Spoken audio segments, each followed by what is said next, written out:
شاید، تو کہہ رہے ہیں کہ چلیں ٹھیک ہے ابھی تو چھوٹے ہیں. مجھے کہنے لگے کہ جب یہ بچے بڑے ہو جائیں نا تو بچوں کے بڑے ہونے سے پہلے پہلے آپ اگر کچھ جوڑ جمع کرنا چاہو تو کر لینا، لیکن جب یہ بچے بڑے ہو جائیں تو اپنا کل اثاثہ اور کل سرمایہ ان بچوں پہ خرچ کرنا، اور یہ تمہاری سب سے بڑی انویسٹمنٹ ہوگی.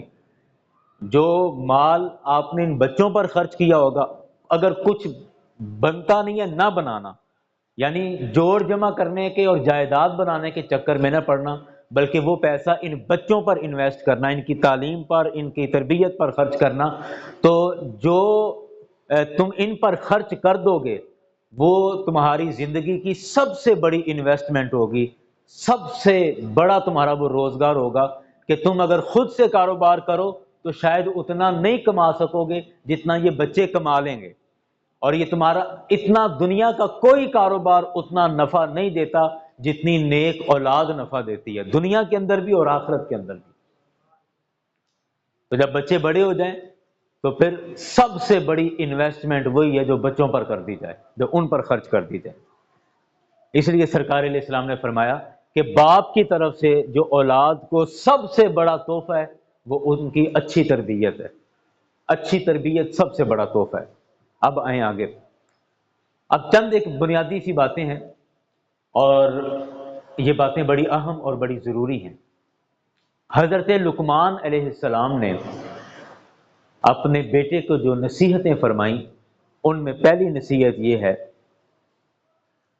آپ نے فرمایا کہ یا بنیا لا تشرک باللہ، اے میرے بیٹے کبھی بھی اللہ کے ساتھ کسی کو شریک نہ ٹھہرانا. ان الشرک لظلم عظیم، بے شک جو شرک ہے یہ بہت بڑا ظلم ہے، بہت بڑا فساد ہے. اے میرے بیٹے کبھی بھی شرک نہ کرنا.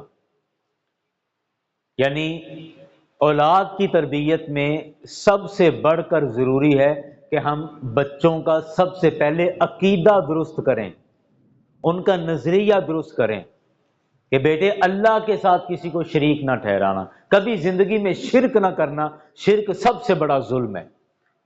اب بظاہر ہمیں یہ لگ رہا ہے کہ یہ تو ایک ایسی عام سی سمجھنے سمجھانے والی باتیں ہیں، ان کا کیا فائدہ ہونا ہے؟ نہیں، ان کا بہت بڑا فائدہ ہوگا، کیونکہ زمین کے اندر جو سب سے بڑا فساد ہے وہ شرک ہے. شرک سے بڑا زمین کے اندر کوئی فساد نہیں ہے. تو اس لیے حضرت لقمان علیہ السلام نے، اب حکیم لقمان کی نصیحتیں اور ان کی باتیں ویسے کتنی مشہور ہیں، اور وہ ہزاروں سال پہلے جو گزرے اور آج تک ان کی نصیحتیں مشہور ہیں تو کسی وجہ سے ہوں گی نا. اگر اتنا سمجھدار بندہ اور اتنا سیاںا بندہ اپنی اولاد کو بطور خاص یہ کہہ رہا ہے کہ بیٹے شرک نہ کرنا، تو ہمیں پھر مان لینا چاہیے کہ اس میں کوئی بہت بڑا فائدہ ہے، اس میں کوئی بہت بڑا فائدہ ہے. اور پھر صرف نصیحت نہیں، ہزاروں سال پہلے حضرت لقمان نے اپنے بیٹے کو یہ نصیحت کی تو آپ یہ دیکھیں کہ قرآن نے اس کو اپنا حصہ بنا لیا اور قیامت تک کے لوگوں کے لیے اس کو باقی رکھا ہے. تو اس کا مطلب ہے کہ یہ کوئی عام بات نہیں ہے، معمولی بات نہیں ہے، کوئی چھوٹی بات نہیں ہے، اس کا بہت بڑا فائدہ ہے. تو پہلی بات فرمائی، پہلی وصیت یہ ہے کہ اے میرے بیٹے اللہ کے ساتھ کسی کو شریک نہ ٹھہرانا، کبھی زندگی میں کفر کی طرف نہ جانا، شرک کی طرف نہ جانا، بلکہ ہمیشہ اسلام پر قائم رہنا، ہمیشہ ایمان کی حالت میں رہنا. تھوڑا آگے چل کے یہ اور بھی درمیان میں باتیں ہیں لیکن میں بس اب اسے چھوٹے چھوٹے پوائنٹ عرض کر رہا ہوں. آگے چل کے ایک دوسری نصیحت کی اپنے بیٹے کو، کہتے ہیں یا بنیا، اے میرے پیارے بیٹے. اچھا میرا دل کر رہا ہے میں اس لفظ پر بھی تھوڑی سی بات کروں کہ حکیم لقمان نے، حضرت لقمان نے اپنے بیٹے کا نام نہیں لیا. پیچھے بھی آیت میں کیا کہا؟ یا بنیا، اور یہاں پر بھی کیا؟ یا بنیا. اس کے بعد آگے ایک اور آیت ہے اس کے بعد والی، اس میں بھی یہی ہے یا بنیا. یعنی یہ قریب قریب ہی دیکھ لیں تو 3 دفعہ اپنے بیٹے کو یا بنیا. ابن مطلب ہوتا ہے بیٹا، اور بنیا کا مطلب ہوتا ہے اے میرے پیارے بیٹے. جیسے لاڈ سے کسی کو کہتے ہیں نا اے میرے پیارے بیٹے. اور ہر زبان میں کوئی نہ کوئی لفظ ہوتا ہے جو لاڈ کے لیے بولا جاتا ہے۔ اچھا، اپنے بیٹے کو یا بنیا کیوں کہا، اے میرے پیارے بیٹے کیوں کہا؟ اظہار محبت کے لیے، اظہار محبت کے لیے۔ وہ کیوں؟ اب یہ تھوڑا سا غور کیجئے گا، باریک بات ہے کہ اس طرح کے لفظ ہم بچے کو تب بولتے ہیں جب بچہ بہت چھوٹا ہوتا ہے، 2.5 سال کا، 2 سال کا، 3 سال کا، 4 5 سال کا ہو، کہتے ہیں میرے پیارے بیٹے بات سنو، پیارے بیٹے، میرے سونے، میرے چندہ۔ مائیں بھی بڑے پیار سے یہ لفظ بولتی ہیں، باپ بھی یہ لفظ بولتے ہیں۔ تو اس کے بعد جب وہ بچہ بڑا ہو جاتا ہے نا، تو پھر ہم اس طرح نہیں کہتے، پھر عام طور پہ اس کا یا نام لینے لگ جاتے ہیں، تو یا اس کو ویسے بیٹا کہہ کے خالی بلا لیتے ہیں، پیارے بیٹے، سونے بیٹے، اس طرح کے لفظ نہیں بولتے۔ جب بہت چھوٹا ہوتا ہے تب بولتے ہیں، اس کے بعد جب بڑا ہو جاتا ہے پھر نہیں بولتے۔ اب حکیم لقمان جو اپنے بیٹے سے بات کر رہے ہیں، تو ظاہری بات ہے وہ بچہ سمجھدار تھا تو اس سے اتنی بڑی بات کر رہے ہیں، کم از کم 14 15 سال کا تو ہوگا۔ اب وہ بچہ جوان ہو چکا ہے، اب پچھلے 5 7 8 سال سے اس بچے کو پیارا بیٹا نہیں کہا، خالی نام لیا اس کا۔ اب جب اس کو کہیں گے نا یا بنیا، اے میرے پیارے بیٹے، تو اس کو اپنا وہ والا بچپن یاد آئے گا جب وہ 3 4 سال کا تھا، 5 سال کا تھا اور ابو اس کو بلایا کرتے تھے۔ جب وہ 2 3 4 سال کا تھا اور امی اس کو بلاتی تھی، تو وہ بچپن والی بات جب اس کو یاد آئے گی تو اس بچے کے اندر بھی محبت پیدا ہوگی، اس کے اندر بھی ایک پیار کا جذبہ پیدا ہوگا، اور یہ لفظ بولنے کے بعد جو باپ نصیحت کرے گا، بچہ اس نصیحت کو زیادہ اچھے طریقے سے قبول کر لے گا۔ اور قرآن کا یہ لفظ یہ بھی بات بتا رہا ہے کہ اگر بچے کو کوئی بات سمجھانی ہے تو وہ ڈانٹ ڈپٹ سے نہیں سمجھائی جائے گی، وہ پیار سے سمجھائی جائے گی۔ ہمارے ہاں بچے کی چھترول کرنے کے بعد کہتے ہیں میں تو بتھیرا انہوں کہنا، ہر طرح کہہ کے ویکھ لیا، بتھیرا سمجھایا ہے، میں انہوں بڑی پھینٹی لائی ہے، چنگا میں تڑامبا چاڑیا، ہوں ویکھی بالکل ٹلی طرح سیدھا ہو جائے گا۔ کیا مطلب؟ اس پہ ابھی میں بعد میں بات کروں گا کہ بچے کو مارنے کی عمر کون سی ہے اور مارنے کی عمر کون سی نہیں ہے، میں آخر میں وہ عرض کروں گا، لیکن ابھی ہم اس پہ بات کریں۔ قرآن کا یہ لفظ بھی یہ بتا رہا ہے کہ یا بنیا کہہ کر جو بچے کو بلایا جا رہا ہے، تو اس کا مطلب یہ ہے کہ بچے کو اگر نصیحت کرنی ہے تو آپ اس کو بہت پیار اور شفقت کے ساتھ اپنے پاس بٹھا کے پھر اس کو کوئی بات سمجھائیں، وہ بچہ زیادہ جلدی قبول کرے گا۔ اچھا، جو نصیحت فرمائی یا بنیا انہا ان تک مثقال حبۃ من خردل فتکن فی صخرۃ او فی السماوات او فی الارض یأت بہ اللہ ان اللہ لطیف خبیر۔ اس ساری آیت کا مفہوم یہ ہے کہ اے میرے بیٹے، تم جو بھی کچھ کرو وہ بھلے ایک ذرے جتنا ہو یا ایک پہاڑ جتنا ہو، اور وہ تم بھلے کسی چٹان میں جا کے چھپا دو یا آسمانوں پر جا کے چھپا دو، یأتی بہ اللہ، اللہ تعالی حساب کرنے کے لیے قیامت والے دن اس کو لے آئے گا۔ اب غور کریں یہ کتنی اہم بات ہے۔ مطلب کیا تھا؟ مطلب اس کا یہ تھا کہ بیٹے تم جو بھی کرو گے رب کو اس کا پتہ ہے، وہ تم چھپا نہیں سکتے۔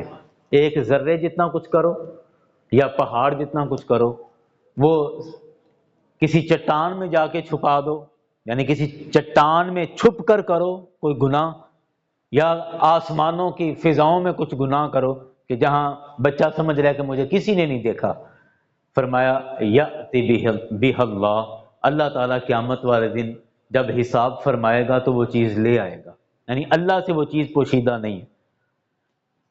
آپ اس آیت کو سوچئے گا، گھر جا کے بھی سوچئے گا کہ اس سے اچھی تربیت بچے کی نہیں ہو سکتی، کیونکہ جب بچہ ناسمجھ ہوتا ہے نا، وہ اس کے ذہن میں یہی بات ہوتی ہے کہ میں اگر کچھ بھی غلط کر رہا ہوں، اگر مجھے کسی نے نہیں دیکھا تو مطلب میں کامیاب ہو گیا، اگر میں نہیں پکڑا گیا تو مطلب میں کامیاب ہو گیا۔ ناسمجھ ہے نا، اس لیے اس کے ذہن میں یہی بات آتی ہے کہ اگر مجھے کسی نے نہیں دیکھا، پیسوں کی کرپشن کرنے میں، گالی گلوچ کرنے میں، یا کوئی بھی برائی، اگر میں پکڑا نہیں گیا یا مجھے کسی نے دیکھا نہیں تو مطلب میں کامیاب ہو گیا۔ بچہ اس کو کامیاب سمجھتا ہے، اور پھر آپ بچے کے ساتھ سی سی ٹی وی کیمرہ بن کے 24 گھنٹے تو گھوم نہیں سکتے، آپ کو تو نہیں پتا کہ وہ بچہ کیا کر رہا ہے۔ تو یہ ایک سوچ ہے جو بچے کو گناہوں سے بچا سکتی ہے، کہ جب بچے کے ذہن میں یہ بات بچپن سے بیٹھ جائے کہ میں جو بھی کروں گا اللہ تعالیٰ مجھے دیکھ رہا ہے، میں جو بھی کروں گا وہ خدا سے پوشیدہ نہیں ہے، اور قیامت والے دن جب میرا حساب ہونا ہے تو اللہ پاک نے وہ چیز لا کے میرے سامنے رکھ دینی ہے، وہ اس کے حساب سے مجھے گزرنا پڑے گا۔ جب بچپن سے بچے کے ذہن میں یہ بات بیٹھ گئی تو یہ بات پختہ ہو جائے گی، اور پھر اسی سوچ کی وجہ سے وہ بہت ساری ایسی برائیوں سے بچ جائے گا کہ جو برائیاں وہ کر سکتا تھا، لیکن وہ صرف اس وجہ سے بچ جائے گا کہ نہیں اللہ پاک مجھے دیکھ رہا ہے، کل قیامت کے دن مجھے جواب دینا پڑے گا۔ اور اس کے علاوہ میرا خیال کوئی حل نہیں ہے کہ آپ اپنے بچے کو برائی سے بچا سکتے ہو۔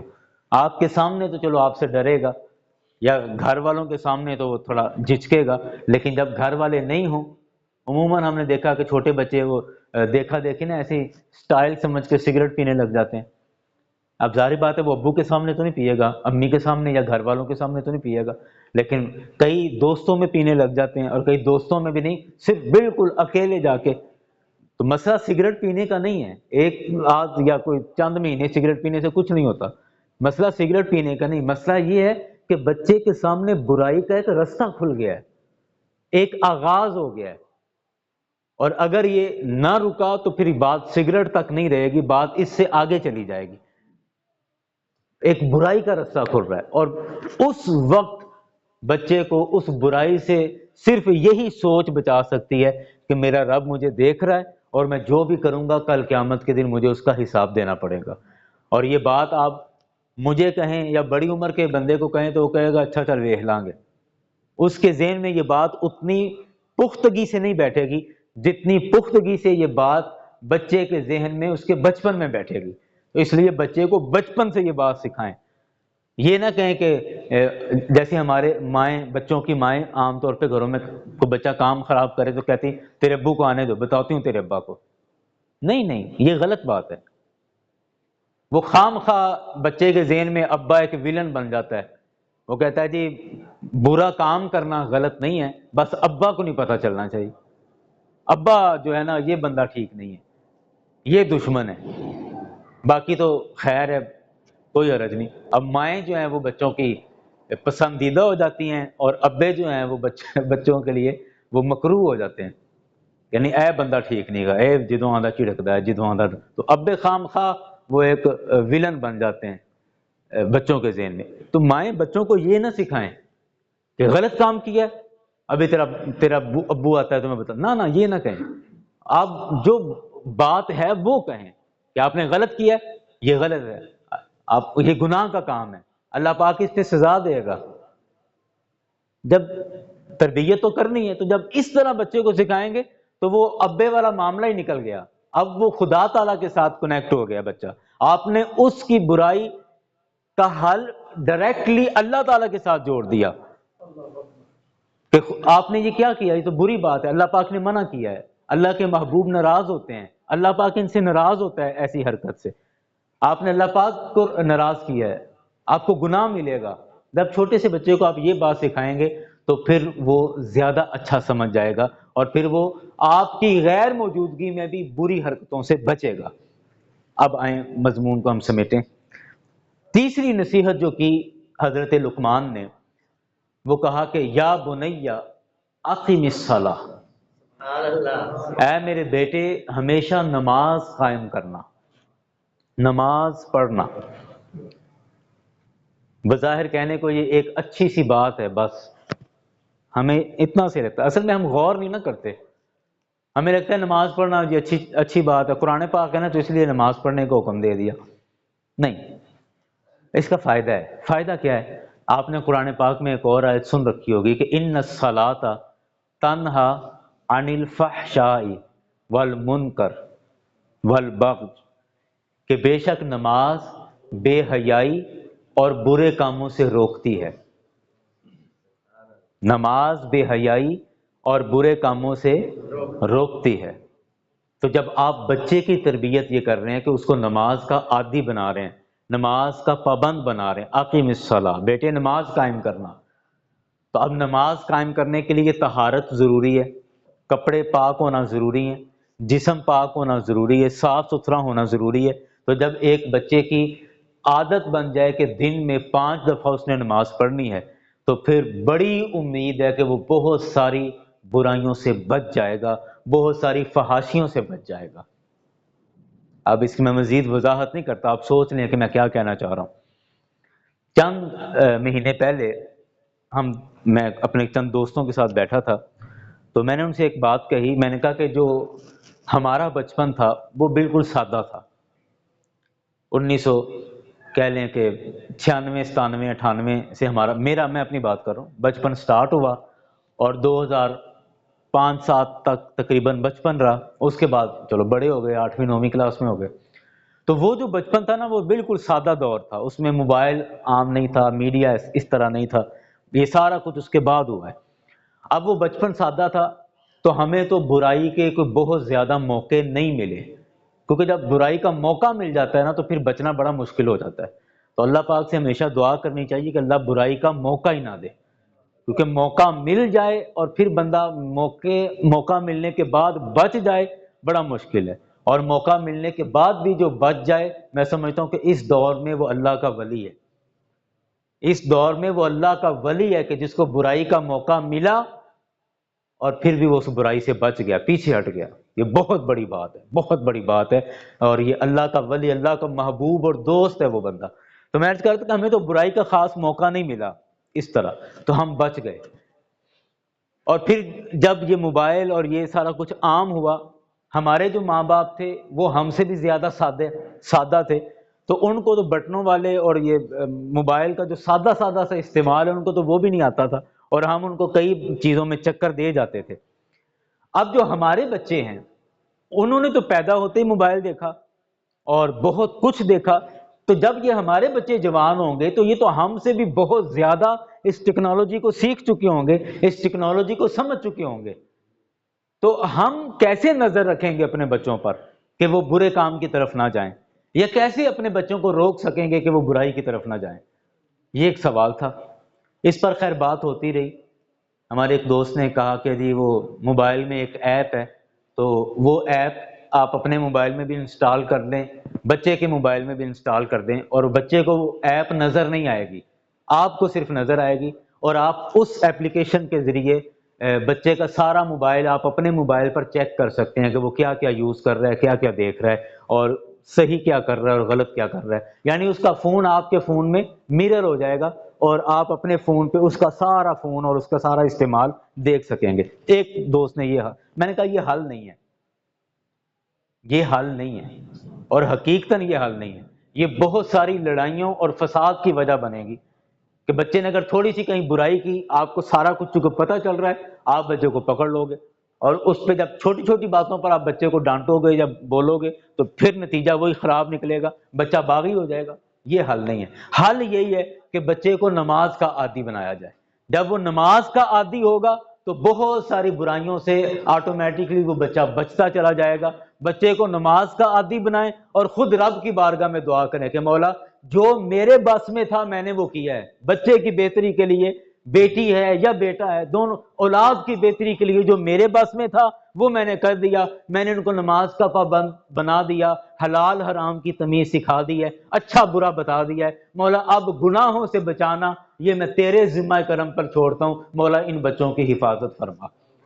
آپ یقین کریں یہ حل ہے کہ بچوں کو نماز کا عادی بنائیں۔ اس لیے وَأَقِمِ الصَّلَاةَ یا بنیا اقیم الصلاۃ، اے میرے بیٹے نماز قائم کرنا، نماز کا پابند ہو جاؤ۔ وَأْمُرْ بِالْمَعْرُوفِ، اے میرے بیٹے ہمیشہ اچھا کام کرنے کا حکم دینا، کسی نے پٹھی مات نہیں دینی، مطلب یہ ہے وَأْمُرْ بِالْمَعْرُوفِ۔ ہم عام طور پہ اس کا مطلب سمجھتے ہیں کہ نیکی کا حکم دینا، اور نیکی کا حکم دینا مطلب نماز روزہ حج، ہم یہ سمجھے ہوتے ہیں، حالانکہ یہ بھی ہے لیکن صرف اتنا ہی اس کا مطلب نہیں ہے۔ اس کا مطلب یہ ہے کہ کسی کو غلط راہ نہیں بتانی، کسی کو غلط مشورہ نہیں دینا، کسی کا چیزہ لینے کے لیے اور کسی کے ساتھ صرف پرینک کرنے کے لیے اس کا نقصان نہیں کرنا۔ پنجابی میں کہہ لو کہ کسی نے پٹھی مات نہیں دینی، ہمیشہ دوسروں کے لیے اچھی بات کہنی ہے۔ وَأْمُرْ بِالْمَعْرُوفِ، نیکی کرنے کا حکم دینا، اور وَانْهَ عَنِ الْمُنْکَرِ، اور اے میرے بیٹے ہمیشہ برائی والے کاموں سے روکتے رہنا، اور آخری بات جو بڑی زبردست کہی، وَاصْبِرْ عَلَىٰ مَا أَصَابَكَ، اے میرے بیٹے جو بھی آپ کو مشکل پہنچے اس میں ہمیشہ صبر کرتے رہنا۔ اب اس بات کے بعد آ جائیں اسی سوچ پر کہ ہم اپنی بیٹیوں کو کیا سکھا رہے ہوتے ہیں سسرال کے متعلق، جبکہ یہاں کیا ہے، وَاصْبِرْ عَلَىٰ مَا أَصَابَكَ، اے میرے بیٹے جو بھی تم پر مشکل وقت آئے تو اس پر صبر کرنا۔ قرآن یہ کہہ رہا ہے، تو بچوں کو صبر کرنا سکھائیں، کیونکہ بہت ساری لڑائیاں بے صبری کی وجہ سے ہوتی ہیں، بہت ساری گالی گلوچ بے صبری کی وجہ سے ہوتی ہے، بہت ساری دشمنیاں بے صبری کی وجہ سے پیدا ہوتی ہیں، اور بعض دفعہ تو خودکشی تک بچے چلے جاتے ہیں، اور یہ سب ڈپریشن میں چلے جاتے ہیں، سٹریس لیتے ہیں چیزوں کا، یہ سارے کا سارا بے صبری کی وجہ سے ہوتا ہے۔ تو اگر آپ بچے کو صبر کرنا سکھائیں، مشکلات میں صبر کرنا سکھائیں، تو بچہ سٹریس سے بچے گا، ڈپریشن سے بچے گا، خودکشی تک نہیں سوچے گا، اور گالی گلوچ اور لڑائی جھگڑے اور اس طرح کے فسادات سے بھی بچے گا اگر بچے کو آپ مشکل وقت میں صبر کرنا سکھاتے ہیں تو۔ یاران گرامی، یہ وہ نصیحتیں تھیں جو حضرت لقمان نے اپنے بیٹے کو کی، قرآن پاک نے اس کو بیان کیا۔ آخر میں جو عرض کر رہا تھا نا کہ بچے کی تربیت کے حوالے سے خلاصہ عرض کر دوں کہ جب بچہ پیدا ہونے سے لے کے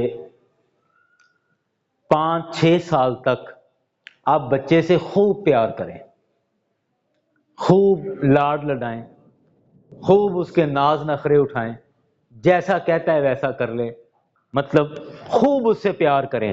کب تک؟ جب تک وہ 6 سال کا نہیں ہو جاتا۔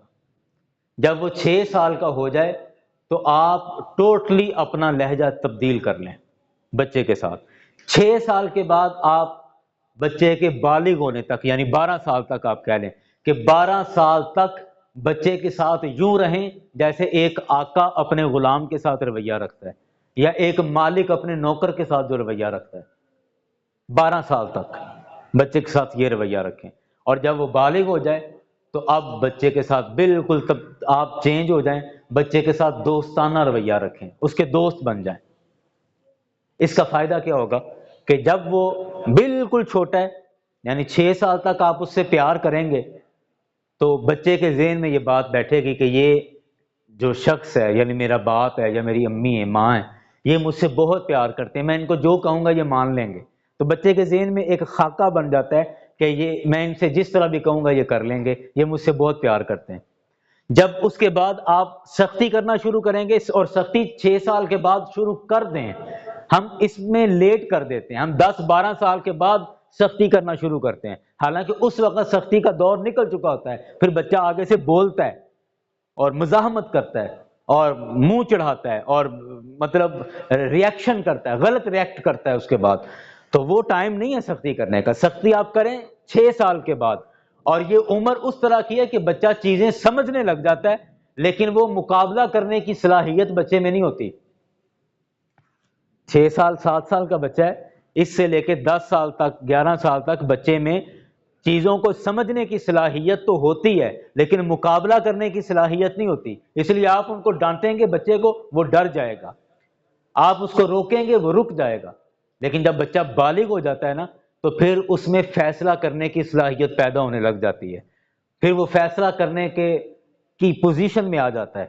تو پھر اگر آپ بچے کو ڈانٹیں گے تو بچہ پھر اس پہ تبصرہ کرے گا، کمنٹ کرے گا کہ یہ ابا نے میرے ساتھ صحیح کیا ہے یا غلط کیا ہے، مجھے صحیح ڈانٹا ہے یا غلط ڈانٹا ہے، ابو اچھا آدمی ہے یا اچھا آدمی نہیں ہے، میری ماں اچھی ہے یا اچھی نہیں ہے۔